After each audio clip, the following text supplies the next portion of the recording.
Hi, I'm Cian from the Stretch Space in Vancouver. Today I'm going to show you how to breathe using your diaphragm. First thing I'm going to do is I'm going to get set up in a comfortable position. I like to do this cross-legged, sitting down on the floor. You can also do this lying down or wherever is most comfortable for you. As you can see, I'm not the most bendy in my hips. My knees are a little bit higher than my hips, so first thing I'm going to do, and I recommend, is to put yourself in a more comfortable position to go into the breathing so that you're not holding any tension anywhere. I like to raise my hips up nice and high so I can be super comfortable, like so. Now I can get my knees below my hips pretty comfortably. Just to make it even more comfortable, I'm going to pad and support my knees with some yoga blocks or something similar.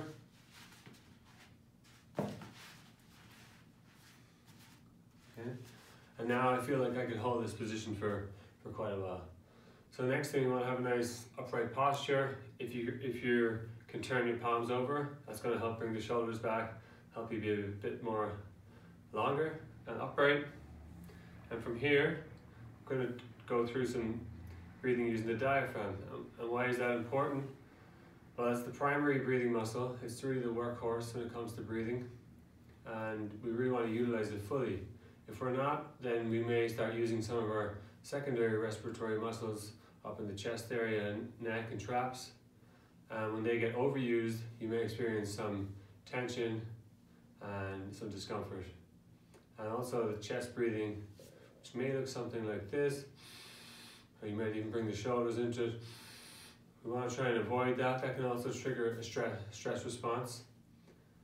So we're going to focus on bringing the diaphragm down on an inhale, which is going to push the belly out gently. It's best to put a hand there, get some feedback. You can put a small bit of pressure, and you can just think about pushing it out, not using your abdominal muscles, but drawing the diaphragm down, like so.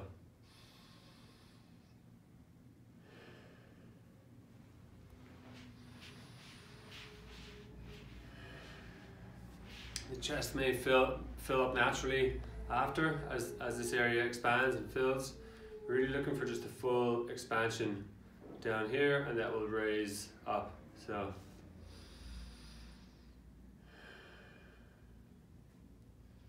as you go through a few breaths, just notice how it feels.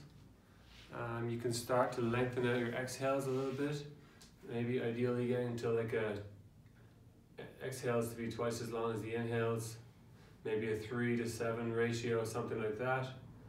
And that'll help down-regulate the nervous system and get you into a parasympathetic state. So I'll just demonstrate one of those. 3 seconds in.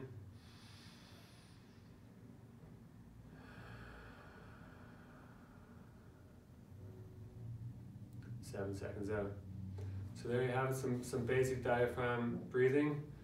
Very important to get the mechanics somewhat right before we start adding intensity on top of this function. There's a lot of breathing exercises out there, but it's really important to get that diaphragm working fully before we go into more intense breath work.